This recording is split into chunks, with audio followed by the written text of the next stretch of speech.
Thank you for coming to the afternoon session, Developing an Effective Talent Management Program. My name is Erika TenEyck, and I am the Research and Development Manager for NAED. All right, so talent management, it's a buzzword that we hear a lot about. So when you hear the term talent management, what springs to your mind? A giant pain? No, kidding. Anybody? How about I'll get it started? Promotion? Okay.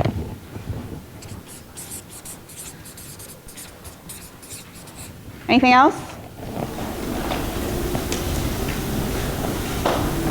Growth. No? I'm sorry, what? Growth. Growth? Development. Training. Okay.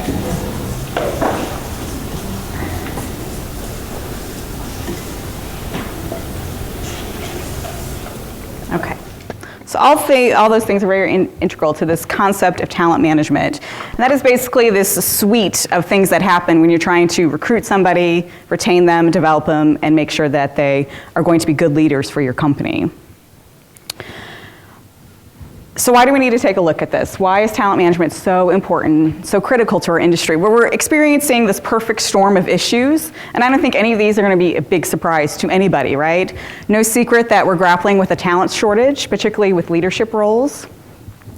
The workplace expectations and millennials. I know we hear a lot about the millennials. I'm going to continue to talk about them because they will outnumber us someday, and we have to talk about them at some point. And just for the industry at large, raising the profile of a very relationship-oriented business in the context, right, of a digital world and this growing global economy, where the world's getting smaller, but yet people seem to not want that personal touch so much anymore, right? So trying to reconcile that, as well as just rapidly advancing technology, not only for how we conduct business, but if we're gonna add any of those things to our businesses. So taking a closer look at our industry, this was done in 2010, and as you can just see from the statistics, 59% of people are expected to lose a big chunk of their sales force by 2020. As far as managers go, about a third are expected to lose between 10 and 25% of their managers in 2020.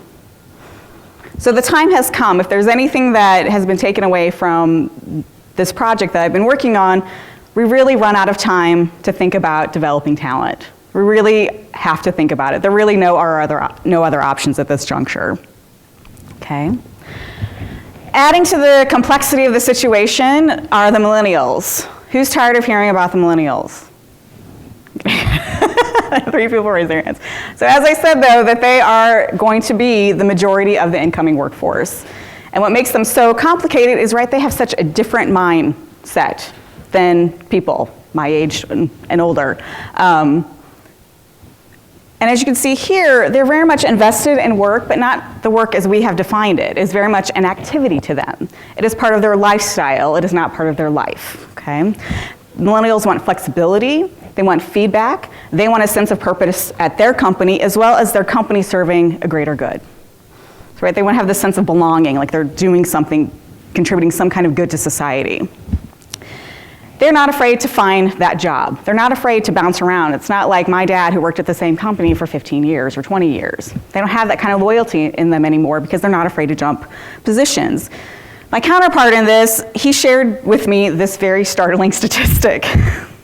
In 2012, employees between the ages of 23 and 35, they intended to seek a new employer. 84% of them. If they weren't thinking about it, they were trying to network and look for other opportunities. So the big question for us is, how do you keep them engaged, right? Some of it, I have to be honest, you're not going to be able to. Some of it is just a leap of faith and you hope that you invest in them and that they stay. And part of it is they're going to leave. So you have to optimize what time you have with them. But is that really any different? I would think that once they have wife and kids, and they have to feed other people, that number would change a great deal, and maybe always would have a generation ago. I think so too, and I think we're actually taking a closer look at that because people are starting families later, they're getting married later, so they're not thinking about settling down until their early 30s, mid-30s so much anymore.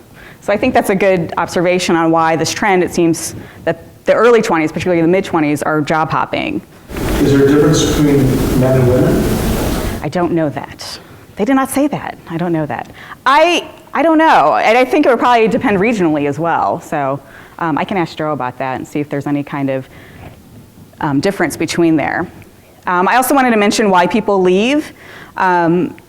Senior leadership not engaged, pushing too many changes without being involved, without employee involvement. And that goes just back to the millennial sense of teamwork. Again, having a say, feeling like they want to have a say. This is a generation that their parents were involved with nearly every aspect of their life. So they want that same kind of feeling at the workplace. They don't mind that kind of maternalistic, paternalistic kind of feeling in the workplace. They don't mind having feedback. I come from Generation X, so just touch base with me when I'm doing something wrong, okay? They don't want that. They want constant feedback, good or bad, okay? Inefficient work process, thinking that there's some other way to do it and not being heard. Interestingly enough, compensation is number 4. Back in my day, compensation was like number 2, right? So making money. And then just a lack of interesting work and not engaged in teamwork. So that's just compounding the problem even further. Is this whole set of millennials, like they're little aliens coming in, you're like, what are they thinking, right? I think millennials get kind of a bad rap, but they actually serve a great opportunity to maybe change some of the leadership and some of the qualities of your workplace for the better. The other interesting things I wanted to mention are just our fast-paced, technology-driven world. 100 new cities with 1 million residents by 2025, right, our growing population. In 2001, there were 300 million connected devices. Last year, 8.4 billion. And as I look around the room, I see tablets, phones, all out, right? So we're much more connected. We have to be plugged in a lot more than we used to. And then the last one up there is interesting on both just the connectivity of people as well as just kind of the sadness of it, that more people have access to the internet than water. So very much about communication in a new, different way. All right, so I've thrown a lot at you. I don't want you to think the sky's falling, okay? So it's scary, and it can be daunting to think of trying to reconcile what's happening. But we're just gonna give you some tools to think about and bring back to your company in regards to talent management, which is very much a piece of the big puzzle in retention and recruitment. So a top-notch talent program will help keep your people that you've identified as talented, that you wanna see in more senior positions, keep them invested and interested and engaged in your company because you're giving them something to strive for. Okay? So how do I get started? We've been hearing about retention, recruitment, talent management since I've been at NAED, which has been a few years from now, and we have been working on giving some tools to everybody to think about and take back to their tables to maybe integrate into their overall corporate plans. So talent management is just one of those pieces. So the Channel Advantage Partnership sponsored a study taking a look at how you can create a talent management program. Okay? It can be as simple or as complex as you want. They've given us 10 best practices for you to consider. The great thing about this is that they're scalable. You don't have to do everything at once. You can just do a little bit and then maybe think about the next step. If you already had a talent management system in place, you can maybe think about where you want to enhance it or augment it or change some things, okay? So it's very doable. You can do whatever you want with it. So today I'm just here to give you some thoughts, give you some recommendations for you to take back, okay? All right. So with this study, we wanted to figure out, one of the reasons we want to figure out where we're at now with talent management, right? Again, it's that buzzword, and some people really shy away from those buzzwords, but it's important to consider. So PA Consulting, the company who we selected to do this project, they heard from our members. They conducted interviews, they did focus groups, they distributed an online survey, and they wanted to know the talent management beliefs of our people. Those talent beliefs, as well as the practices that people are doing, and any kind of progress that they might have moving toward a much more comprehensive, highly integrated talent management program with their business. So we have a snapshot, how to turn some of those beliefs into principles, as well as some tools and templates to consider for your strategy. So who do we hear from? We heard from a mix. Mainly it was people mixed with human resources and business roles. Anybody here to do a mix of HR management role?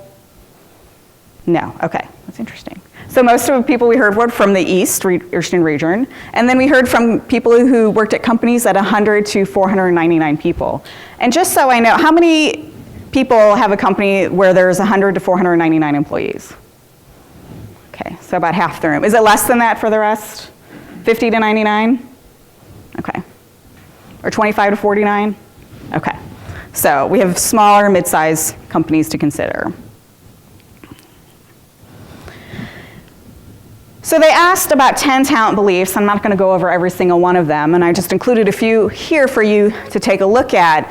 And so they wanted to know, who is talent, right? Everybody considers, if you're going to hire somebody, you probably consider them somewhat talented, right? You want to consider them most, if not all, have some train them to reach their full potential. Source of talent, they want to develop talent as much as possible. Structure, most people have an informal system, and most of it is in the hands of HR. Okay. So PA Consulting decided to take those beliefs and turn them into some principles. And I'm not going to dwell too much on these principles, but I like to think of them as the placards you see on buildings, or those posters where they have confidence and somebody scaling this giant iceberg or something. So these are kind of the ideals that you want to reach for when you're thinking about your talent management program. Okay, oops. Approach, cross-training, structure, resource ownership, those kinds of things. And then what I'm going to focus on today really is just best practice areas and tools. So they gave us 10 areas to consider. And again, just making sure you're keeping those fundamentals in mind when you're thinking about your program and what you want to do. Okay.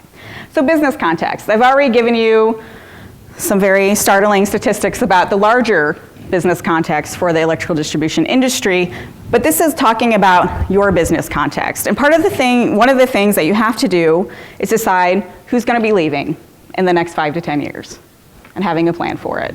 Not only the positions and roles that you're going to have to fill, but once that space is empty, who do you want to fill that role? What kind of skills and capabilities should this person have? So building a talent management program, it takes some commitment. You're going to have to talk to each other, and you're going to have to settle on the processes that you want to integrate into your evaluations and practices. So just to give you an idea of some of the discussions that you can have, I'm going to do a little exercise about skills and competencies and how you might want to integrate that into your conversation. Okay, so say that you are the owner of a restaurant, and the waiter that was coming on shift in 15 minutes called in, and you were short a waiter. So you're going to go out and find somebody to replace them in like 10 minutes. So if you're going to go look for them, what kind of skills would you want that waiter to have, this person to have, if they were going to wait tables? Organized? What else should they be able to do? Really simple stuff. Talk to people. Talk to people, right? Be able to talk to people. And depending where they're at, what kind of language they're going to speak, right? They can talk to people. What else should they be able to do? Need to carry a tray, right? Carry a tray, get food without spilling it. Upsell. Yeah, get them to order the special, right, instead of the $6.99 sandwich. Okay, so those are the particular skills that you want somebody to have. Now, let's turn it around to the other side and think of the last time you went to a restaurant and just had an absolutely dynamite experience where you tipped this person 25%. What did that waiter or waitress do to make you want to give them a larger tip? Friendly. Friendly. Attentive. Attentive. Anything else? Accurate. Yeah. Because you can't have a steak that's come out bad, right? Anything else? It's good suggestions. Good suggestions.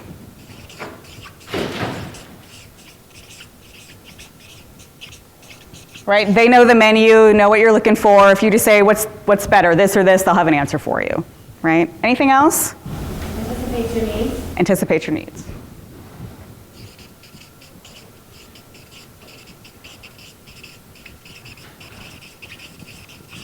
All right. So you can teach this kind of stuff to an extent, right? You can teach skills. You can teach somebody to carry a tray. You can teach them to go fill water glasses and do all this kind of stuff. But when it comes to these types of attributes that you want in somebody, right, these are the competencies that you're looking for. If you can read my terrible writing. right? So that's a whole lot harder to figure out what you want, right? Because skills, you can say they can do this, this, and this based on their old job, but if you want to find out the competencies, right, you have to interview them, you have to talk to references. And as part of your overall business context, you have to sit down and think about what you want in those capacities, right? Think about those competencies that you want. In our industry, right, they have to be able to talk to people, anticipate their needs, be able to communicate, be able to follow up, and that kind of thing. So that's one of the segments of the conversation you have to have when building this program for your business. Okay? And these are just some things to think about. And some questions to consider. And I think out of all the slides I'm showing you today, this is probably one of the top 3 important ones to ask your businesses, ask your employees and your senior management if you haven't already. Okay. What are our key business opportunities and challenges in the future? What are the key challenges in human resources? How are we going to do this?